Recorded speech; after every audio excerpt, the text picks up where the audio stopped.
Good day and welcome to the Sport Rep Show. I'm your host, Jesse Jackson Kauraitha, unpacking the latest sports news. And now for your latest on the hit list.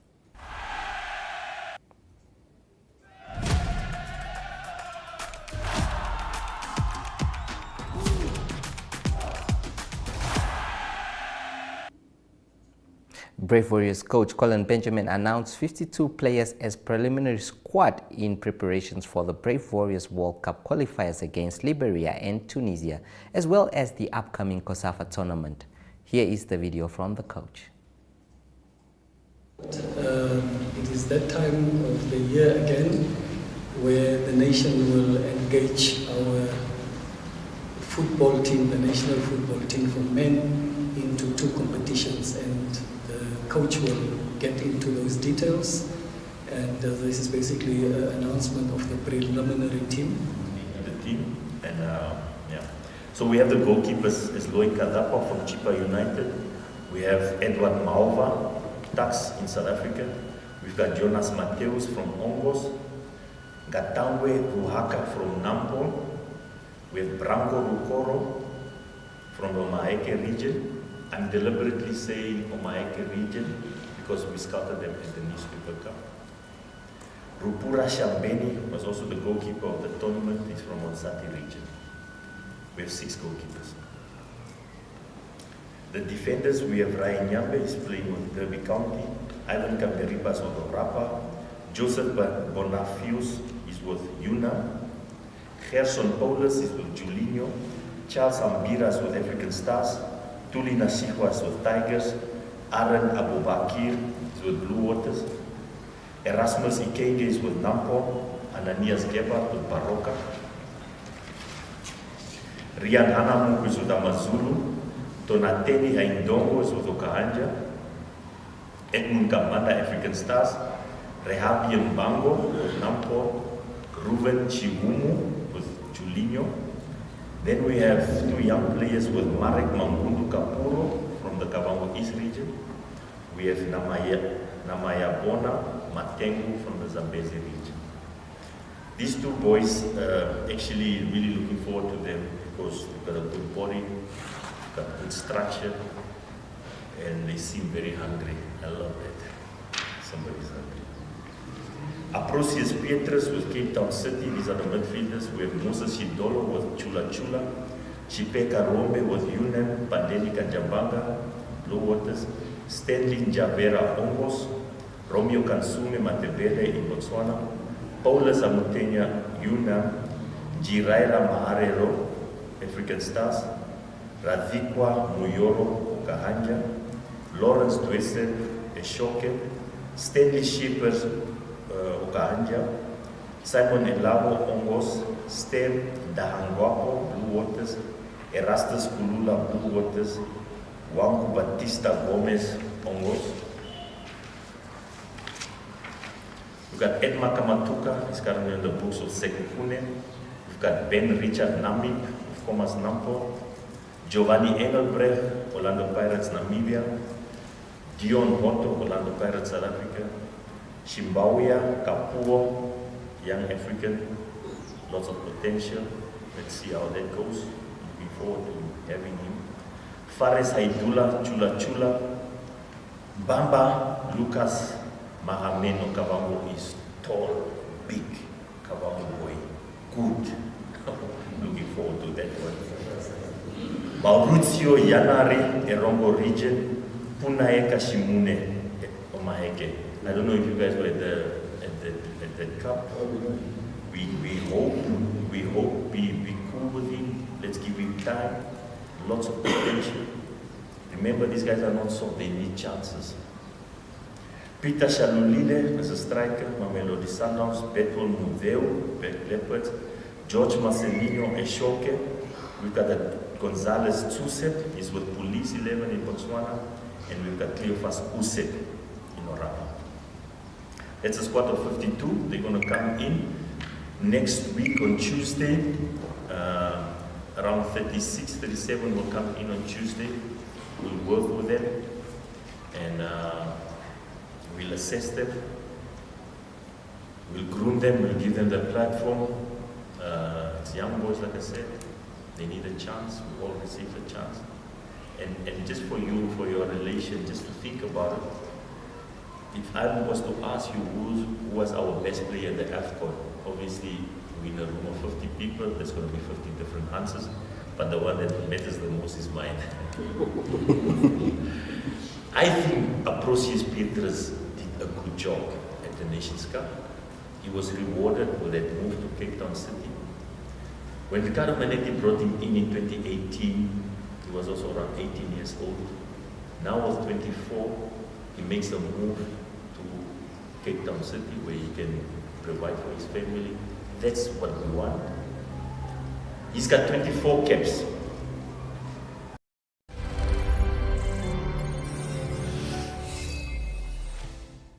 Well, after naming the team, Coach Colin Benjamin spoke of the importance of the players to actually make a living out of football. He believes that they also have to play for the jersey, and when they are part of the national team, they should represent the jersey well.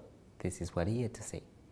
It is that time of the year again where the nation will engage our football team, the national football team for men, into 2 competitions, and the coach will get into those details.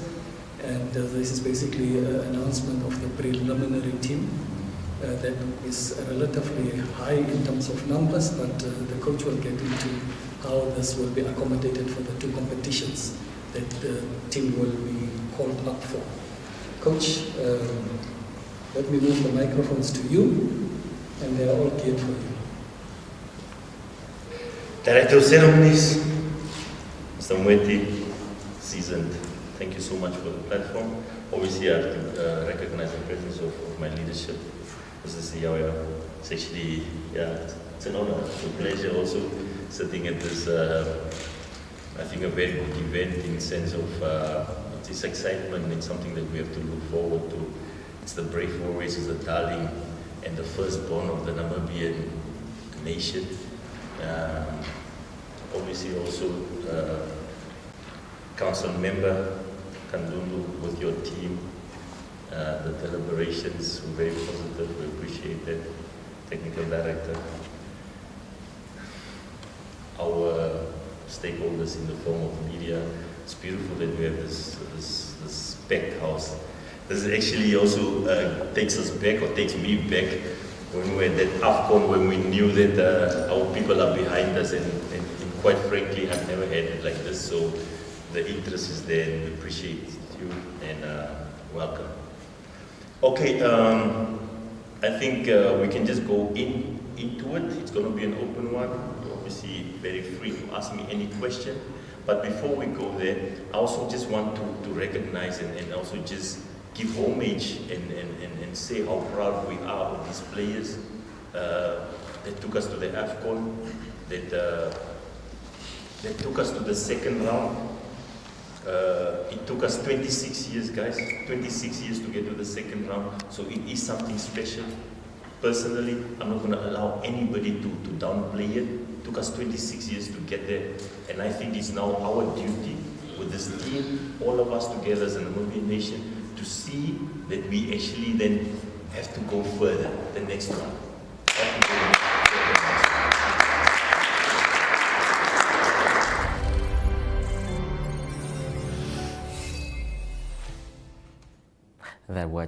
That was Coach Colin Benjamin.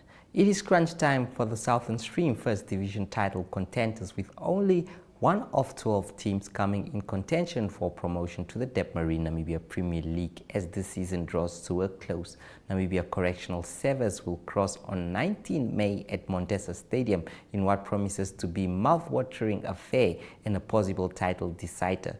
This means that they are tied up at top with 47 points each, while NSC holds a slight edge with 1 game in hand over Blue Boys. The pace setters have their work cut out for them with only 4 rounds of matches remaining, and the pressure is on both teams to secure the sole right to the Premier League promotion. And on to rugby news now. Windhoek Gymnasium's rugby team, the King Prize Lions, embarked on an unforgettable journey to the Japanese city of Fukuoka for the prestigious Sanex World Youth Rugby Tournament, where they concluded 3 pool matches in the last week, as well as 2 playoffs that resulted in their 13th placing out of 16 teams. Participation is by invitation only, and the overseas schools selected by their respective unions to represent their country are expected to be of high standard and among the top 5 in each country. New Zealand, Australia, England, Fiji and USA each had 1 representative school for the special 25th celebration of the tournament. And now on to more controversial news here. Second Division Football Club Young Brave FC kit has been reported stolen. The kit was reported missing from their camping house at Henye in Oshakati. The team that plays in the Northern Second Division allegedly lost a whole bag of jerseys and trousers after a young boy team member forgot to carry the bag. Team coach Eden Kambalala confirmed the incident with Sport Rep. The team also confirmed that they have opened a case with the Namibian police force at Oshakati. The kit is white with red stripes. The words of Ondangwa Town Council appears in the front, while the club name Young Brave is written at the back. We will now visit the marketplace before the spotlight. Introducing 061 Express, brought to you by Synergy in proud partnership with Windhoek Express. Here's your chance to make your voice heard to celebrate the businesses that make Windhoek exceptional. From your favorite coffee spot to the salon that always gets your style just right. It's time to shine a spotlight on the gems of our city. Over the next 8 weeks, it's your chance to vote for your favorites to recognize the best of the best. Nominations open on the 25th of April and close on the 5th of May. To nominate your favorite business, simply save this number, 085-785-6231, and WhatsApp #061Express or scan the QR code below and follow the on-screen instructions. By nominating your favorites, you're not only supporting local businesses, but you also stand a chance to win your share of 50,000 Namibian dollars in cash. The voting process will be the same as the nominations process, using the Synergy chatbot and the #061Express. Voting opens on June 5th and closes on June 23rd. Make sure to cast your vote for the best of the best. The winners will be announced on June 28th. 061Express, celebrating the heartbeat of Windhoek. Get ready to make your mark.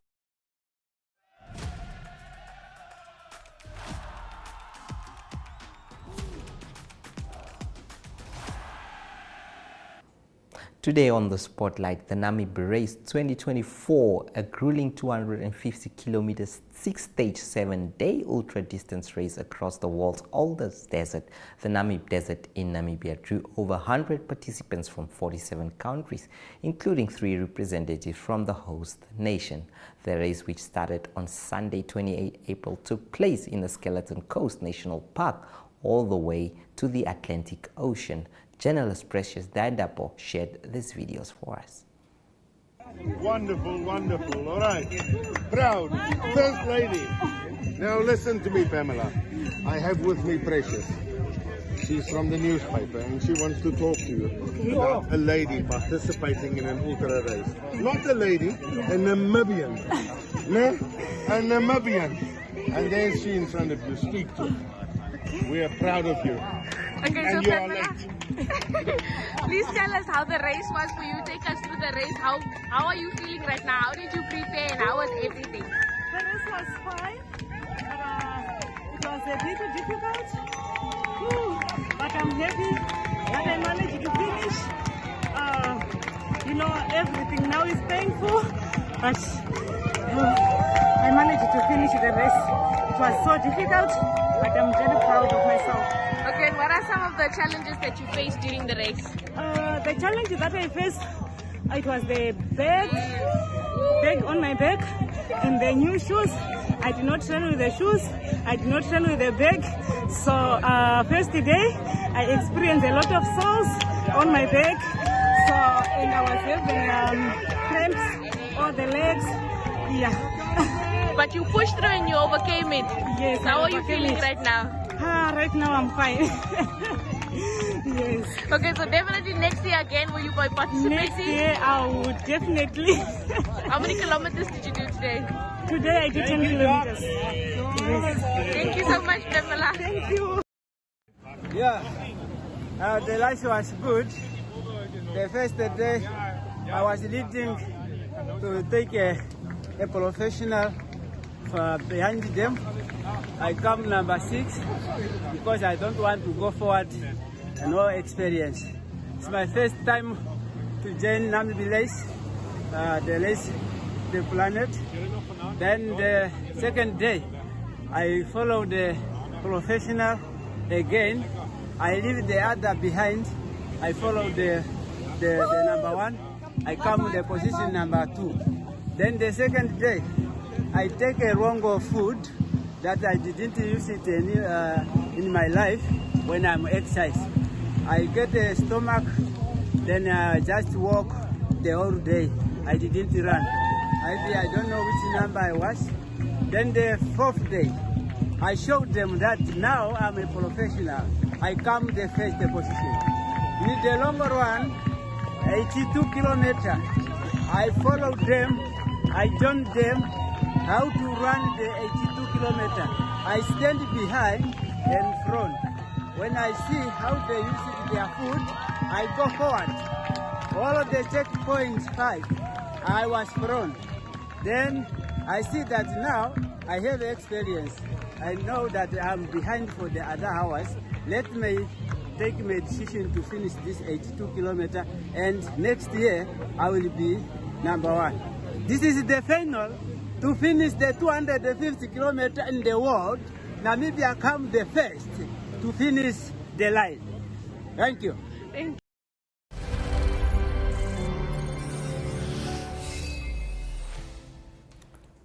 Well, that was some energy from a person that has just completed 250 something kilometers of running through the Namib Desert. Your take is up next after the break. You worked hard for your money, and DSTV gives you a lot more to enjoy for a lot less than you think. So rather than fast food just for you, how about entertainment for the whole family? Instead of date night with your bae, how about countless nights for you, bae, and the kids? And don't settle for a few hours with your homies. Settle in with over 720 hours of the best entertainment on the continent. Triple drum roll. We've got everything, including movies, series, sport, kids, Totally awesome. and local shows. I'm here. Watch on the go with DSTV Stream and control your entire account with the My DSTV app. Enjoy incredible extras like crystal clear HD, box office, and catch up. And with so many different package options, there's something to suit every pocket. DSTV, a lot more to enjoy for a lot less than you think.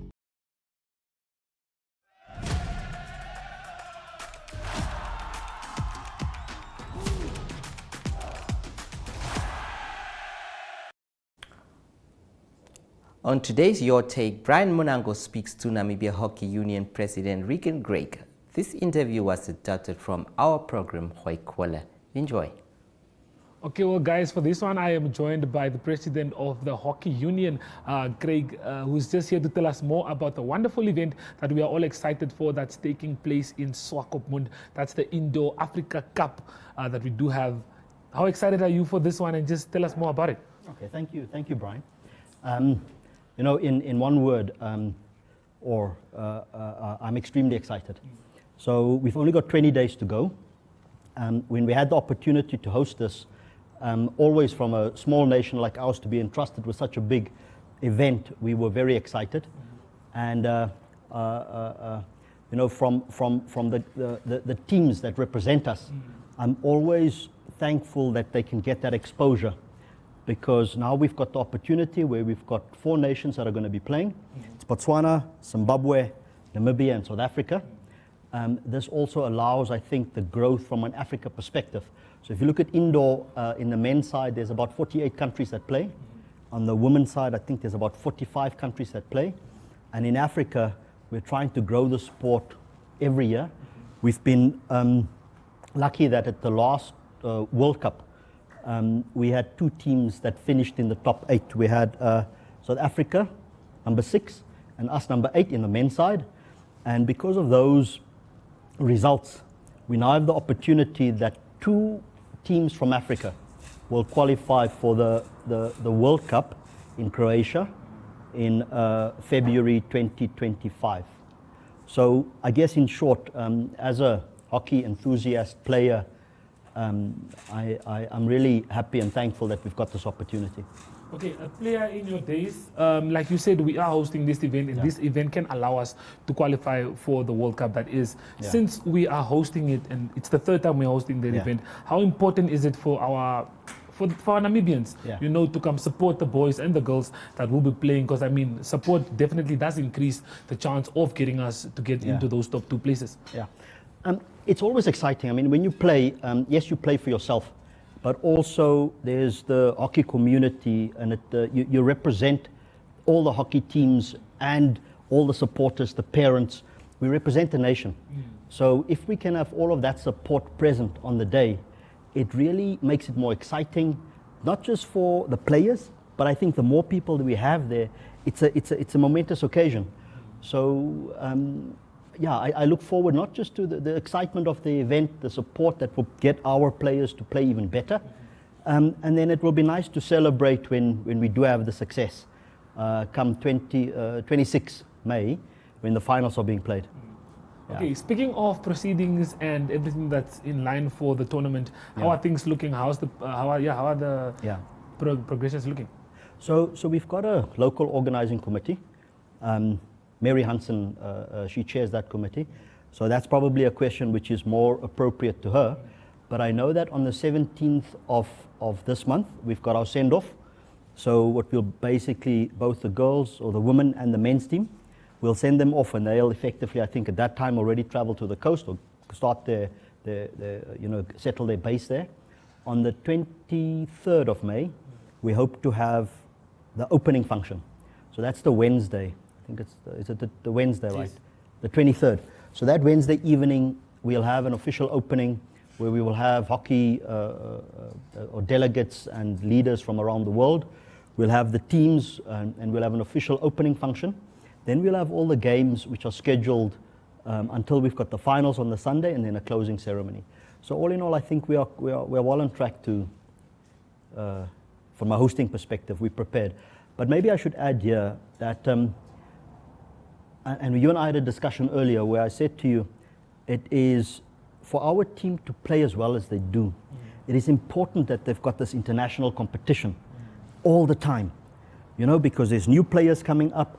And DJ, I know he's got 66 caps, and his first cap was a long, long time ago. But with all of that game time and playing against top of the world, it creates that confidence, understanding, calmness. I've done it before, that I believe that will create better success for our teams. So.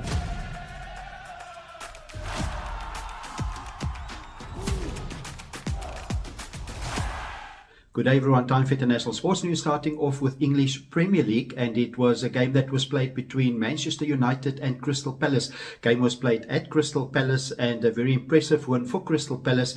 They beat Manchester United by 4-0, and it means that Crystal Palace is now 14th on the English Premier League standings, and it is Manchester United that remain in 8th position. They've got 54 league points at the moment. Not a good day for Manchester United. The coach of Manchester United, Erik ten Hag, said that it is clear that they're underperforming at the moment, and he's not happy at the moment. They do have 10 injuries, but they're also not playing good football at the moment. The statistics also against Manchester United at the moment, it is in the Premier League, their 13th loss of the season. It's the first time ever that has happened to them, and they've also conceded 81 goals in all competitions, and that is also the most since 1976. It's not going to get easier for Manchester United as well. They've got a tough assignment this coming weekend in the English Premier League. They're hosting Arsenal, that is leaders of the log at the moment. Moving on to tennis news, it's Italian Open that will start this week. Also, all the top players in the world playing, some of the men, top players injured. But what's happening at the moment in the men's division, it is still qualifiers. So it is some of the well-known players that's in the qualifying is Richard Gasquet. He's from France. He had a win against Sevi Vincent Rugari. The score there was 6-1, 7-5. So he will probably get into the main draw. And then also Botic van der Zandschulp. He is from the Netherlands. He beat Zet Zwada by 6-2 and 6-2. On the women's side of the draw of the Italian Open, it is the first round, the round of 128 that will start today. And one of the interesting matchups is Mira Andreeva. She's still 17 years old and she did well in the Madrid Open recently, or the past week. She will play against experienced Paula Badosa of Spain in the first round. The first seed in the women's side of the draw is Iga Swiatek, and she won the Madrid Open the past weekend, and she played in the final against Aryna Sabalenka, and it will be Aryna Sabalenka that will also play in the tournament. She will be the number 2 seed in the tournament. All the top 10 players in the world rankings on the women's side of the draw, on the WTA side, will all play in the Italian Open, with Coco Gauff being the 3rd seed and Elena Rybakina, she's the 4th seed in the tournament. And to close off today's international sports news, it is Formula 1 racing news. The next race on the Formula 1 calendar will be the 19th of May. They're going to miss this coming weekend, and it will be the Emilio Romagna Grand Prix in Imola in Italy. So the past weekend was very exciting. Lando Norris in his McLaren winning, and it was a popular win for the Formula 1 Grand Prix. And it is Ferrari and McLaren that do challenge Red Bull a bit more this season. The 2023 season, it was Max Verstappen that won almost all the races. At the moment, Max Verstappen still leading. That is after 6 races. He's got 136 points. Sergio Perez, 103 points. Then Charles Leclerc in his Ferrari on 98 points, followed by Lando Norris on 83 after his win in Miami. In the Constructors' Championship, it is Red Bull leading by 239 points, Ferrari second, 187 points, and then followed by McLaren on 124. That's making up the top 3, with Mercedes 4th on 64. That's international sports news for today. Hope you have a great sport day, and we talk international sport again tomorrow. Goodbye.